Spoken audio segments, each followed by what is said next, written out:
I gotta say that I am not horribly excited for tonight's 260-minute set. It's week number 35. I felt I was struggling a little bit for the premises today. I just didn't have the notebook. I opened up my notebook and Moth came out earlier this week, so I had to kind of dig a little bit deeper. There's a couple lines that I'm excited to do and try, but the premises don't really inspire me. That's not to say that I don't think it's not funny at times, and that's not that nothing that I'm as passionate about as I've been about sets in the past.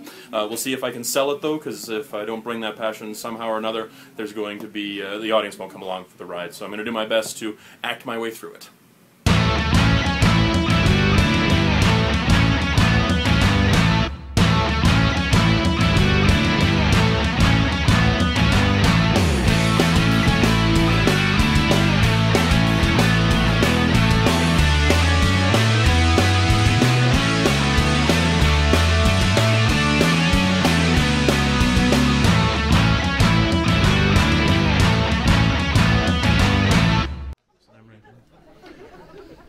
They're doing work in the apartment above mine downtown here, and so the other day they were hammering away on something, and the roof, part of the roof covering actually fell into my apartment, so I can actually see my apartment getting smaller now, because it's falling from there and it's piling up down here. We're shrinking, but we're still paying the same rent. That's not fair.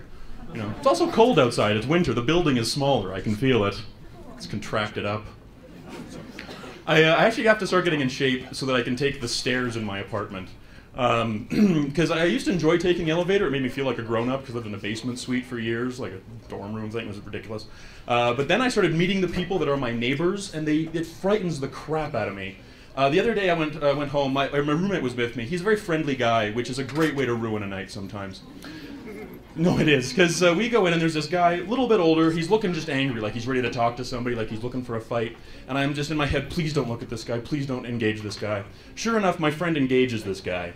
And before I have time to even think, oh, fuck, or fake a stroke to get out of it, he is already halfway into his sentence. And the sentence started with, and I quote, "fucking ragheads."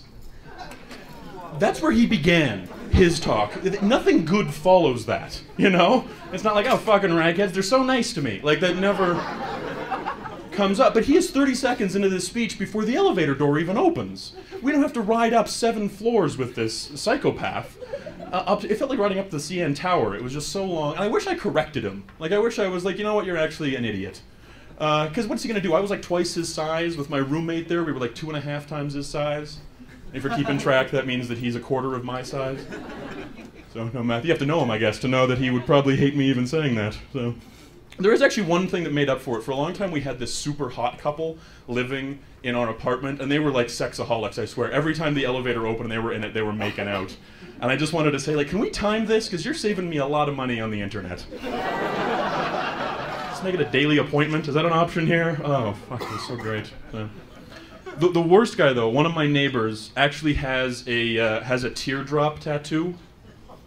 Yeah, a couple of you know what this means, some of you that don't. What the teardrop symbolizes is the tears that this man couldn't shed after his gang had him kill a person. He gets this tattoo. Now, I'm talking to him in the elevator. It's on his left side, I'm on his other side, so I don't see it. We're having a pleasant conversation as if he's a normal human being. It's clearly not.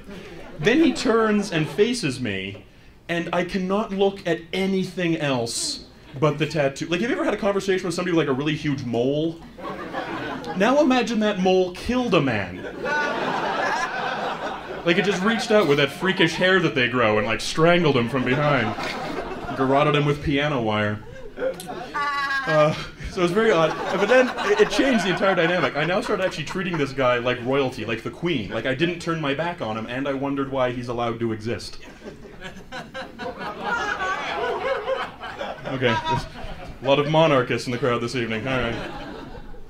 I also got my oil changed today in my car. There's nothing. Yeah, okay. I went in there and I realized that entire business, like the quick minute lube places, are just fueled by guilt. They're like a church. I don't know whether they should have me a price guide or a Bible. Every time I go in there, I just want to say, oh, forgive me, Midas, I have sinned. I need your golden touch. The guy leans into my window and I was like, been a long time since your last change. I was like, what do you care? It's my fucking car. I'll do whatever I want with the thing. I'll top up the radiator with hobo urine. I don't care. In fact, you're not even allowed to ask me how I got the hobo urine. No. Yeah, did I buy it off the guy, or do I hang around train yards with bottles in the 1940s? Who knows? There's not many hobos left anymore, is all I'm saying.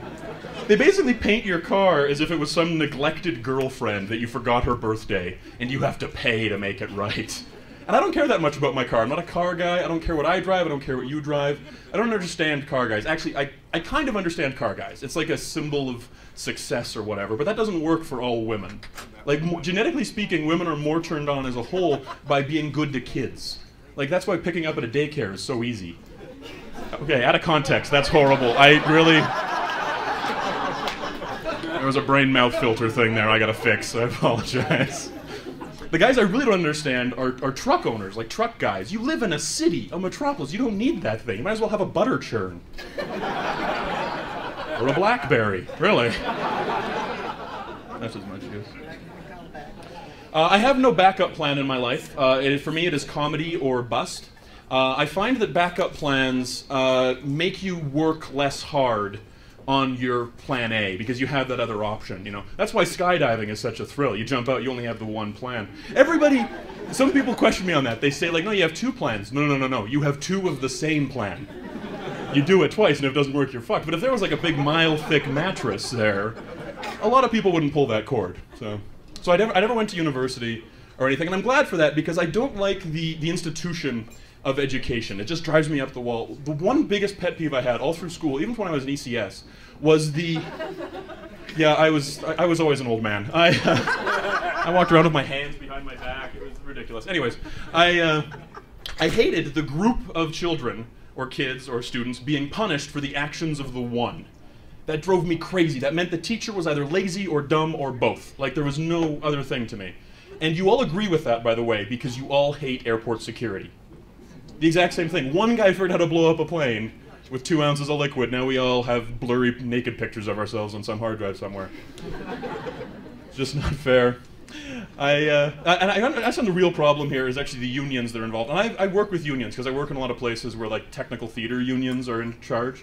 And it's fascinating watching them work, because you think that you either have a concussion or are stoned out of your gourd, because they're just moving so... It's like they're underwater welding. It's bizarre how slow they work. I think they should just be allowed to be fired, because, like, in a union, like with the teachers, the quality doesn't make any difference. It's like criminals, you know? Like, if you're a murderer, you're just a murderer. Nobody asks you how good you were at it. Like, oh, really? You're a killer. How fast did he die? Oh, you are pretty good. Okay, you earned that teardrop tattoo. Oh, well, not bad. I guess I tossed and turned a little bit. Now somebody says, how'd you sleep? 61%. And we just stare at each other. There's no more small talk to go into that part. Well, that went better than I expected. I did certainly have some hope for the set, but not nearly that much. To be fair, the audience was pretty hot this evening. They're here for this contest, and it's a nice packed house, which always helps get the momentum going when there's new stuff. If a couple people get it, other people kind of start to get it, which is always nice. A couple comics already pointed out to me, apparently I used the phrase women as a whole. They misconstrued that. I assure you I meant with the whole with the W in it, as a whole group of people, but obviously on stage something just snapped and it just came off sounding very, very weird, so apologies for that. I will fix that on its next telling. I think that'll stick around, and the elevator stuff was fun. Meeting the guy with the teardrop tattoo, I think that has some legs.